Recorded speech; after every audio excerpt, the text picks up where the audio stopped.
বলা যায় চরম প্রতিকূল পরিস্থিতির মধ্যেও দিনে দুপুরে এভাবে হাতবোমার বিস্ফোরণ ঘটিয়ে আধিপত্যের জানান দিতে চায় শরীয়তপুর আওয়ামী লীগের দুই পক্ষ। এটি যেমন সারা দেশে আলোচনার জন্ম দেয়, তেমনি রাজধানীর তুরাগে যুবদল কর্মী মাসুদ রানাকে বেধড়ক পেটায় নিষিদ্ধ সংগঠন ছাত্রলীগের পদধারী আপন দুই ভাই শান্ত ও প্রান্ত, যার ভিডিও ভাইরাল হয়েছে সামাজিক মাধ্যমে। এ ঘটনায় তুরাগ থানা পুলিশ বলছেন, হ্যাঁ, ওটা আমাদের আইনি প্রক্রিয়া চলমান, আসামি গ্রেপ্তার প্রক্রিয়া চলমান। অলরেডি একদিন ধরা হয়েছে মনে হয়, আরো আমরা ধরার চেষ্টা চালাইতেছি।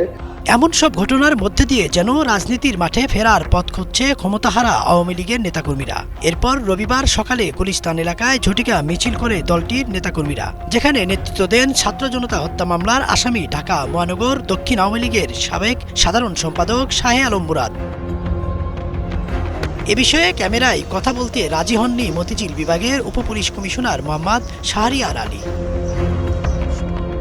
আওয়ামী লীগের মিছিল, আধিপত্য বিস্তার ও সাম্প্রতিক ঘটনা সম্পর্কে জানতে চাওয়া হয় বিএনপি নেতাদের কাছে।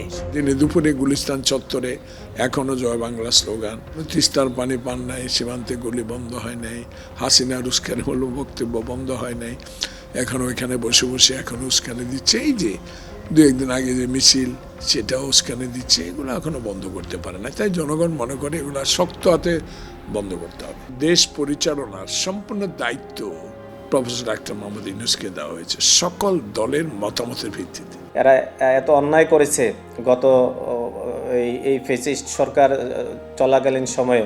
আমাদের দলের অসংখ্য নেতাকর্মী বা আমাদের দলীয় কার্যালয়ে হামলা বা মিথ্যা মামলা দেওয়া, সব কিছুতেই আওয়ামী লীগের এই শীর্ষ নেতারা জড়িত ছিলেন। তারপরেও সে কীভাবে লোকজন নিয়ে মিছিল করেছেন, এটা আমারও বোধগম্য নয়। জাতীয় নাগরিক পার্টির যুগ্ম সদস্য সচিব জয়নাল আবেদিন বলেন, আমরা বরাবর দাবি জানিয়ে আসছি আমাদের জাতীয় নাগরিক পার্টি এনসিপির পক্ষ থেকে যে আওয়ামী লীগ গণহত্যাকারী দল, শিশু হত্যাকারী দল। পৃথিবীর যে কোনো প্রচলিত আইনে তারা নিষিদ্ধ হয় এবং তারা পরাজিত শক্তি। তারা এই দেশের 2000 মানুষকে খুন করেছে। আমাদের দাবি হচ্ছে একদম স্পষ্ট, এই দায়ভারগুলো তারা নিতে হবে, ইন্টেরিয়ামকে নিতে হবে। তাদের আইনশৃঙ্খলা দুর্বলতার জন্য, আওয়ামী লীগকে নিষিদ্ধের গাফিলতি করার জন্য বিএনপিকে নিতে হবে। তারা ইন্ডিয়ান প্ররোচনায় পড়ে কেন আওয়ামী লীগকে নিষিদ্ধের পক্ষে জোরালো ব্যক্ত করছে না।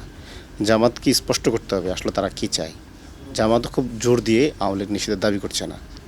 এই সব কিছুর সুযোগটা আওয়ামী লীগ নিয়েছে। ইদ্রিস আলম, বাংলা ভিশন, ঢাকা।